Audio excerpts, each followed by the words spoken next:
इतना फीका कर दिया विरोधियों ने, इतना फीका कर दिया विधर्मियों ने कि जब देखो जब त्योहार आता है और ये अपनी चाल चलना प्रारंभ कर देते हैं। मावा नकली है, दूध नकली है, मावा नकली है, दूध नकली है, और इनकी निगाह में वो चॉकलेट असली है।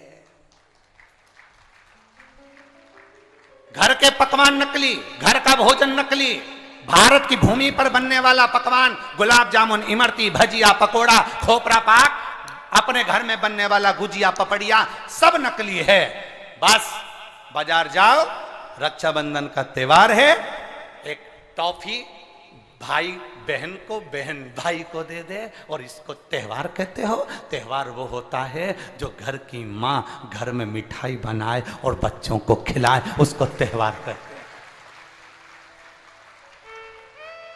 फीका कर दिया त्योहारों को। जो भी त्योहार आते हैं या तो 2 हो जाएंगे, 3 हो जाएंगे, या फिर इतने छोटे हो जाएंगे कि उसमें आप विचार करते रहोगे कि मैं कल मनाऊं कि परसों मनाऊं। बस इसी विचार में पड़ते रहेंगे, और हमारा सनातन धर्म का जो हमारा एक आनंद है, हमारे जीवन का जो सुख है, त्योहार का जो उत्साह है, त्योहार का। जन्माष्टमी आती थी पहले, लोग ऐसी जन्माष्टमी मनाते थे। रामनवमी आती थी पहले, रामनवमी मनाते थे। रक्षाबंधन आता था पहले, रक्षाबंधन खुशियों से मनाते थे। जब होली आती थी, होली खुशियों से मनाते थे। दिवाली आती थी, दिवाली खुशियों से मनाते थे। संक्रांति आती थी, संक्रांति खुशियों से मनाते थे। जितने त्योहार आते थे, एक आता था और उसमें उत्साह, उमंगता, आनंदता होती थी। आज के जमाने में इतना इतना बांट दिया, इतना इतना बांट दिया कि त्योहार को भी 2-4 कर दिए, तो लोग विचार में पड़े रहते हैं। अब करें तो करें क्या, अब विचार करें तो करें क्या। टॉफियों को इतना जरूरी बता दिया कि घर में मेरी माताओं के हाथ की बनी हुई गुलाब जामुन, खोपरा पाक, गुजिया और पपड़िया कोने में पड़ा रहता है, और वो टॉफी एक मूल हो जाती है, एक चॉकलेट मूल हो जाती है। और हम समझ नहीं पा रहे विधर्मियों को, हम सोच नहीं पा रहे कि हमारे सनातन धर्म पर कुठार प्रहार है ये, हमारे सनातन धर्म को नष्ट करने का प्रहार है ये। त्योहारों पर कौन सा एक, किसी ने बता दिया कौन से शास्त्र, कौन से वेद और कौन से पुराण में लिखा है कि त्योहार पर बहन भाई को तिलक लगाए तो टॉफी खिलाए, चॉकलेट दे। यह हमारा सभ्यता, हमारी संस्कृति और हमारा संस्कार नहीं है। यहां तो यह नियम है, बहन भाई को जब राखी बांधे तो बांधने पर उसने अपनी माँ से जो मिठाई बनाई हो वो थाली में रखी हो, और बहन भाई को और भाई बहन को खिलाए, तो माता पिता का आशीर्वाद उसके शरीर में पहुंच जाए, उसके जीवन में पहुंच जाए। हम किन ओर जा रहे हैं?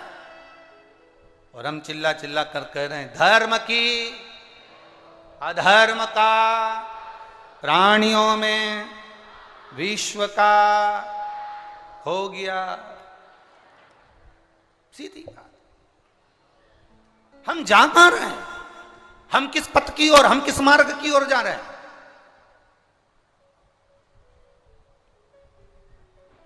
भ्रम में पड़ गया, विचारों में पड़ गया, हम भ्रमित हो रहे हैं, भ्रमित। एक ने कह दिया, सियोर वाला महाराज कहता है शंकर जी पे चढ़ा हुआ जल पीना चाहिए, सियोर वाले महाराज कहते हैं बेलपत्री चढ़ी हुई खाना चाहिए। फिर कहीं का आ गया जिसको सियोर वाले महाराज का विरोध करना था, उसने कह दिया ना जल पियो ना बेलपत्री खाओ, नहीं तो तुम्हारा जीवन ऐसा हो जाएगा। ये विरोध शास्त्र का नहीं है, ये सियोर वाले महाराज का है कि इन्होंने अगर बोला है तो उसका विरोध करना, इन्होंने बोला दुर्वा चढ़ाओ उसका विरोध करना, इन्होंने बोला चावल चढ़ाओ इसका विरोध करना, और दुनिया के लोग उनके झाले में पड़ जाते हैं। हमारा नियम निवेदन है, ना तुम सीहोर वालों की मानो, ना तुम किसी की मानो। गीता प्रेस गोरखपुर की शिव पुराण बाजार से लेकर आओ, उसको दिल से धीरे धीरे पढ़ो, उसमें सब मिल जाएगा तुमको जो सीहोर वाला अपनी व्यासपीठ से बोलता है।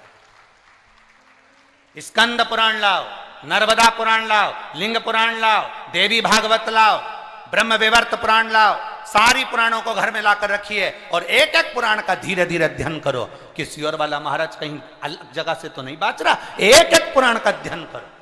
केवल फेसबुक, यूट्यूब और मोबाइल पर ज्ञान नहीं मिलता कि आप थोड़ी देर खोल के बैठकर आपने ज्ञान ले लिया। ये तो हमने पढ़ा था शास्त्र में ऐसा। शास्त्र को पढ़िए, वेद को पढ़िए, अपने पुराणों को पढ़िए, उसका अध्ययन करिए कि बेलपत्री का चरित्र कहां वर्णन करा। एक बेलपत्र दान का जो वर्णन हमारे शास्त्रों में किया गया, एक वृक्ष लगाने का फल हमारे शास्त्रों में कहा गया, एक भूखे व्यक्ति को भोजन कराने का फल हमारे शास्त्रों में कहा गया, उसको पहचानिए। एक नवयुवक लड़का अपने पिता के सिंहासन पर बैठ गया,